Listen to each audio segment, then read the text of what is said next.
get ready to receive the Word of God and, of course, take time to pray together. Would you just take a few minutes to open your Bibles and be able um, read the Word together, and then, of course, just do a very short devotion just to get ready as we start praying for the needs of people.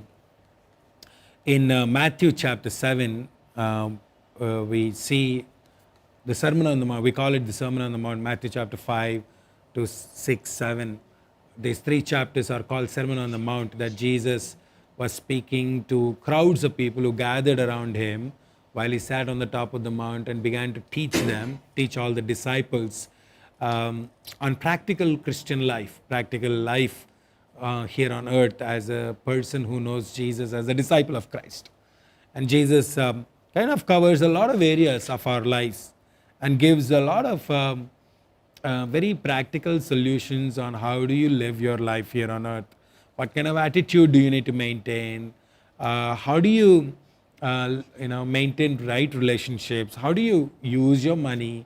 How do you pray to the Father? How do you fast and pray to the Father? In chapter 6, he then talks about what do you do with your possessions and how do you judge people? Do you even judge people? Are you even allowed to judge people? One of the things that he does talk about is before you try to find a speck in your brother's eye, make sure you don't have a log in your eye. So he talks a lot about some of those areas of relationships. He talks about what is the golden rule of Christian life, that whatever you want others to do to you, you first do to them. That's the golden rule that Jesus put forward for us as Christians. While talking all these things, Jesus brings his entire teaching to a conclusion with one of the parables that is most famous. If you have been a Christian for your life from your childhood, this probably is one of those parables that you heard thousands of times as you grew up as a Christian. You probably sang songs of this. You probably memorized this parable, something that you can remember anytime anybody mentions that. It is the parable of wise and foolish builders. And I want to read that for you this evening, and just to encourage you before we pray together in this fasting prayer, encourage you to get a right perspective on how a Christian life should look like. Anyone, Jesus says in chapter 7 verses 24, anyone who listens to my teaching and follows it is wise, like a person who builds a house on a solid rock. Though the rain comes and the torrents and the flood waters rise, in torrents and flood waters rise, and the winds beat against that house, it won't collapse because it is built on a bedrock. But anyone who hears my teaching and doesn't obey it is foolish, like a person who builds a house on the sand. When the rains and the floods come and the winds beat against that house, it'll collapse with a mighty crash.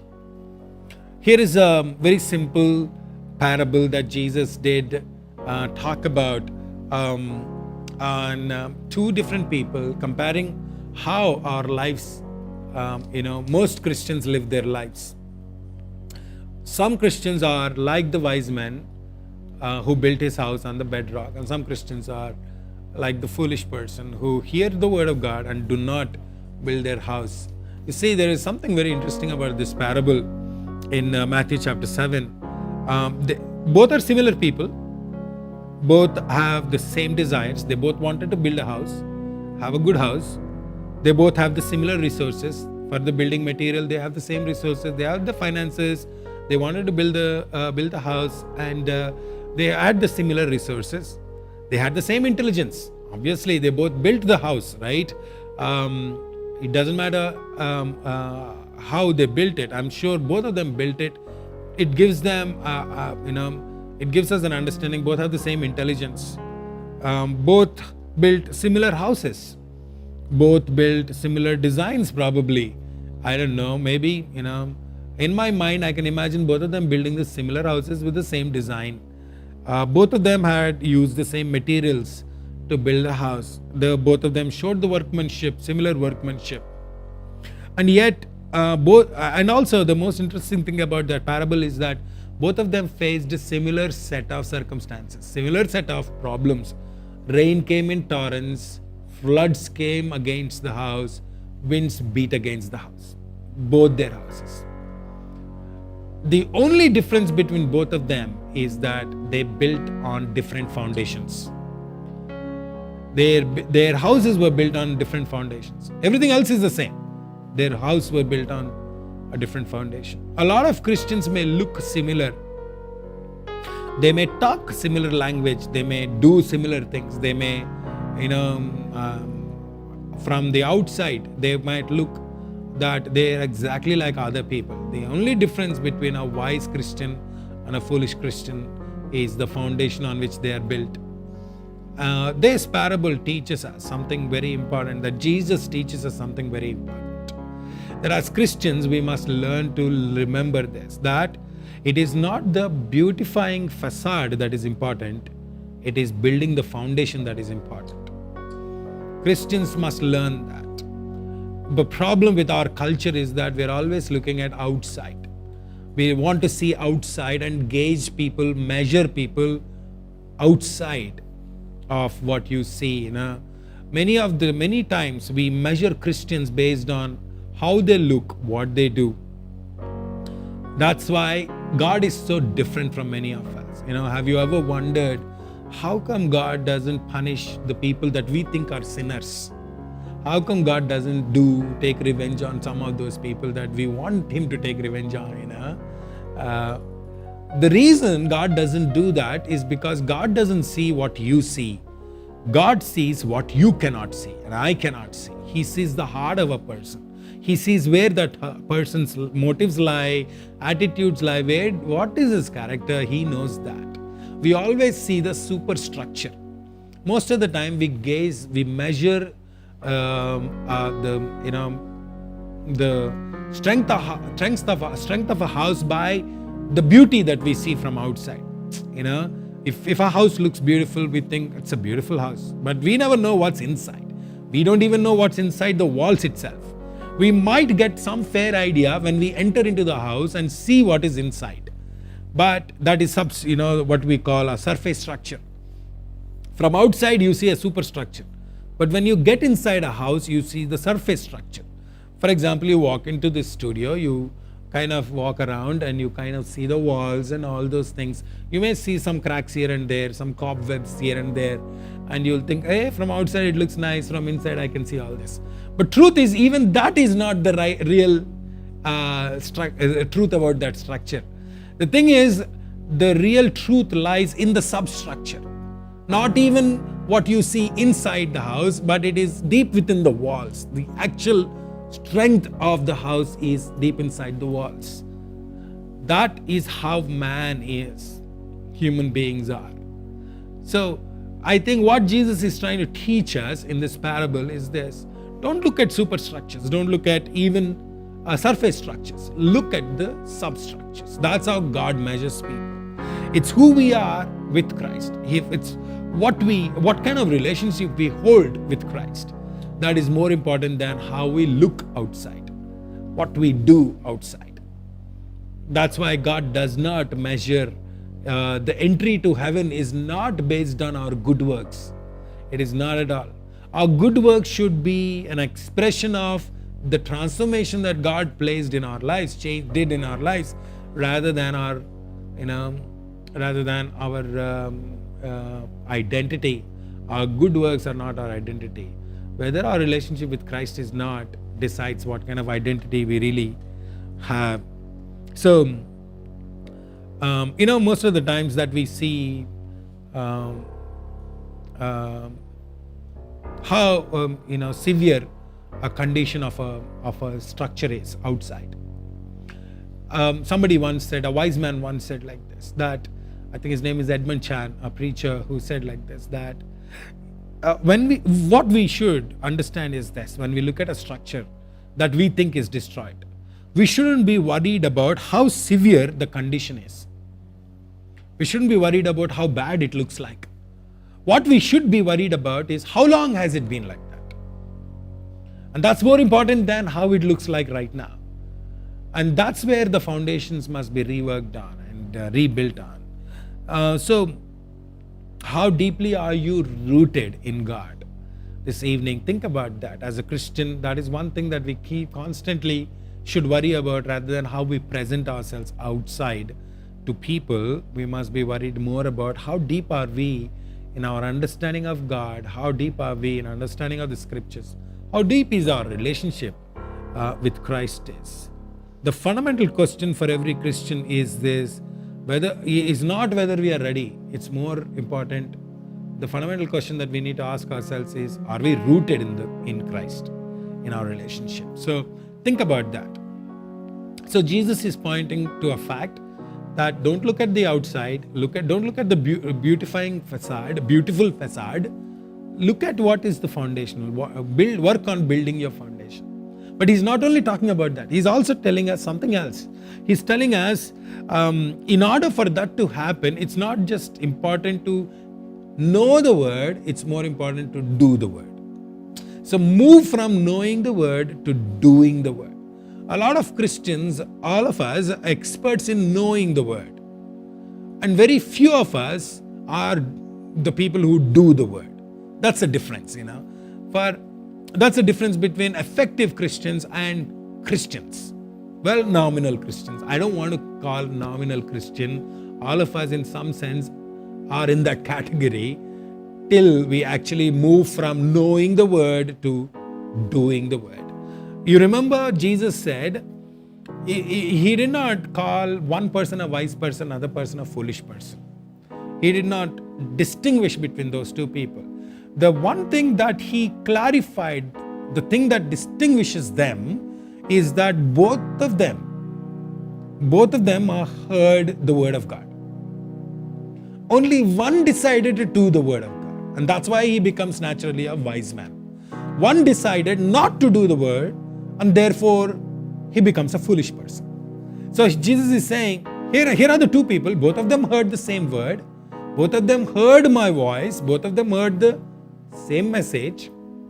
One decided that I don't like this, I don't want to hear this. The other one decided, I want to do this. Even if I don't like this, I need to do this. And that's how he becomes a wise person. We must move from knowing the word to doing the word. That's what Jesus was trying to point out in his parable. Now, the only way to teach obedience to others. Now, Christians are experts in talking about faith and obedience. But most people don't learn obedience through our teaching. Most people learn obedience when we model it for them, when we actually do that in our lives. Jesus commanded us to go out to the whole world and preach the gospel. Truth is, most Christians don't do that. Now, I know it's a very generalized statement. I would like to ask God to forgive me if I'm wrong. But I realize that most of us are experts in standing up and preaching whatever we want on a Sunday morning in a comfortable place where all of those who are sitting in front of you are Christians. You can say anything you want in front of Christians and talk about how you should preach the gospel. But when you go out and actually do that, would you do that? Would you actually do that? How many of us do really do that? We don't. Honestly, we look at them as people who are causing trouble. If some people go out and preach the gospel, you are like, because of them only we have troubles, persecution in the church. That's how we are. Very hypocritical we are in our nature, But how do you teach obedience to people then? By modeling it to others. The best form of stewardship, somebody said, is obedience. Obedience to the word of God. And that's what Jesus was trying to teach us in this parable by comparing these two people. Both of them heard the voice. One decided to do the voice. One decided to show obedience. Now I want you to know this. There were many times I wondered, why did God choose us, people like us, who are by nature sinful, by nature rebellious and disobedient, to do his work here on earth? I have no idea. I still don't have an answer for it. There are many times I wonder, it's because He gave us that responsibility, we kind of tend to we tend to mess it up in our lives. But here is the thing. Even though Jesus could have achieved what He wanted to achieve in this world in a different and easier way, He chose us. He gave us the responsibility to serve Him, responsibility to obey the will of God in our lives. We do that by obedience. Not because we obey, not because of what people think about us. Sometimes we don't obey because of what people think about us. We obey because that's how we model Christ-likeness to others. That's another dimension to look at this parable. That knowing is not important, doing is more important. The third thing is this, that we must look at life, we must seek for a life that is not storm-free, but that is storm-proof. There's a difference between storm-free life and storm-proof life. Truth is, there is no storm-free life. I told you, both of them have the similar circumstances. They face the same conditions, same problems, maybe at different phases of their lives. But both of them did face the same conditions, the same problems. How they responded, how they were able to stand up or fall was based on their foundations.